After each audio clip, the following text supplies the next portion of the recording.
America Israel के हमलों के बाद ईरान ने ऑपरेशन ट्रू प्रॉमिस 4 के तहत हमला कर खामनेई की मौत का बदला ले लिया है। ऑपरेशन ट्रू प्रॉमिस के 5वें दौर में अमेरिकी जहाज़ों के लिए गोला बारूद ले जा रहे एक जहाज़ को जेबेल अली एंकरेज पर 4 ड्रोन ने टक्कर मार दी। ये जहाज़ धमाकों से पूरी तरह से बेकार हो गया। IRGC के दावों के मुताबिक ईरान ने कुवैत के अब्दुल्ला मुबारक इलाके में अमेरिकी नेवल बेस पर 4 बैलिस्टिक मिसाइलें और 12 ड्रोन से हमला किया, जिससे सारा इंफ्रास्ट्रक्चर तबाह हो गया और बड़ी संख्या में अमेरिकी सैनिक मारे गए हैं। कई सैनिक घायल भी हुए हैं। दरअसल ये ऑपरेशन 28 फरवरी को शुरू किया गया एक बड़ा सैन्य अभियान है, जिसके तहत IRGC ने मध्य पूर्व में अमेरिका और इजरायली ठिकानों पर मिसाइल और ड्रोन हमले किए। ईरानी आर्मी ने कहा कि उन्होंने कई वेव यानी कि चरणों में मिसाइल और ड्रोन हमले किए, यानी पहला, दूसरा, तीसरा और चौथा वेव अमेरिकी और इजरायली सैन्य साइट्स पर मिसाइल दागी गई। 5वें वेव में इंडियन ओशन में अमेरिकी सप्लाई जहाज़ों और कुवैत बेस पर बड़े पैमाने पर ड्रोन और मिसाइलों से हमला किया गया। ईरानी सैन्य कमांड ने बताया कि इस बार उन्होंने अगस्त 2025 के मुकाबले ज़्यादा उन्नत और शक्तिशाली मिसाइल तकनीक और ड्रोन इस्तेमाल की, जिनकी मारक क्षमता पहले से ज़्यादा है। ईरानी अधिकारियों का कहना है कि ये जवाबी कार्रवाई है। इसका उद्देश्य अमेरिका इजरायल को मजबूत संदेश देना है। यह ऑपरेशन तब तक जारी रहेगा जब तक ईरान के सेट गोल्स पूरे नहीं हो जाते। ईरान अपने हितों की रक्षा करना जारी रखेगा जहां तक वो देखते हैं कि उनका दमन हो रहा है।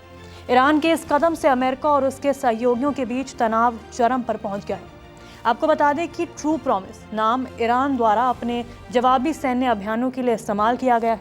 ये नाम खास तौर पर उन हमलों के लिए दिया गया जिनमें ईरान ने सीधे तौर पर इजरायल और अमेरिकी ठिकानों को निशाना बनाया। आसान शब्दों में समझे, जब ईरान पर हमला हुआ या उसके वरिष्ठ कमांडरों स्थानों को निशाना बनाया गया, तो उसके जवाब में ईरान ने बड़े पैमाने पर मिसाइल और ड्रोन हमले किए और उन अभियानों को ऑपरेशन ट्रू प्रॉमिस नाम दिया गया। यह ऑपरेशन मुख्य रूप से ईरान की शक्तिशाली सैन्य शाखा IRGC द्वारा चलाया गया। अब जानते हैं कि कब शुरू हुए ये ऑपरेशन ट्रू प्रॉमिस 1, जो कि 13 और 14 अप्रैल 2024 को चलाया गया था, जब इजरायल ने सीरिया में ईरानी दूतावास परिसर पर हमला किया और ईरान के वरिष्ठ कमांडर उसमें मारे गए। तो ईरान ने पहली बार सीधे इजरायल पर हमला किया, जिसमें 300 से ज्यादा ड्रोन्स और बैलिस्टिक मिसाइल दागी गई। कई चरणों में हमला हुआ। इजरायल ने आयरन डोम सहयोगी देशों की मदद से अधिकांश मिसाइलें रोक ली थी।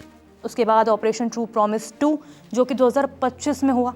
ईरान के अनुसार ये अमेरिकी इजरायली हमलों के जवाब में था। लक्ष्य थे इजरायल के सैन्य ठिकाने। इस चरण में ईरान ने लंबी दूरी की उन्नत मिसाइलों का इस्तेमाल किया। उसके बाद शुरू हुआ ऑपरेशन ट्रू प्रॉमिस 3, जो कि 2025 के अंत में हुआ। ये पहले से ज़्यादा आक्रामक चरण था। इसमें ड्रोन स्वॉर्म, मल्टीवेव मिसाइल अटैक, अमेरिकी सप्लाई लाइनों को निशाना बनाया गया। उसके बाद आखिर में ऑपरेशन ट्रू प्रॉमिस 4, जो कि कल यानी कि 28 फरवरी को शुरू हुआ। अमेरिका और इजरायली ठिकानों पर बड़े पैमाने पर इसमें हमले किए गए।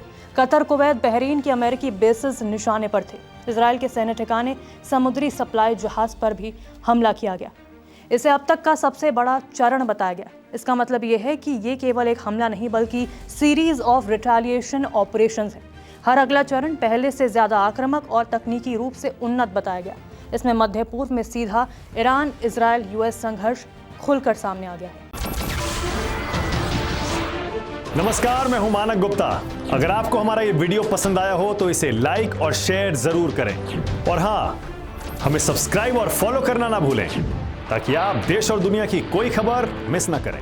तो जुड़े रहिए हमारे साथ और देखते रहिए News 24।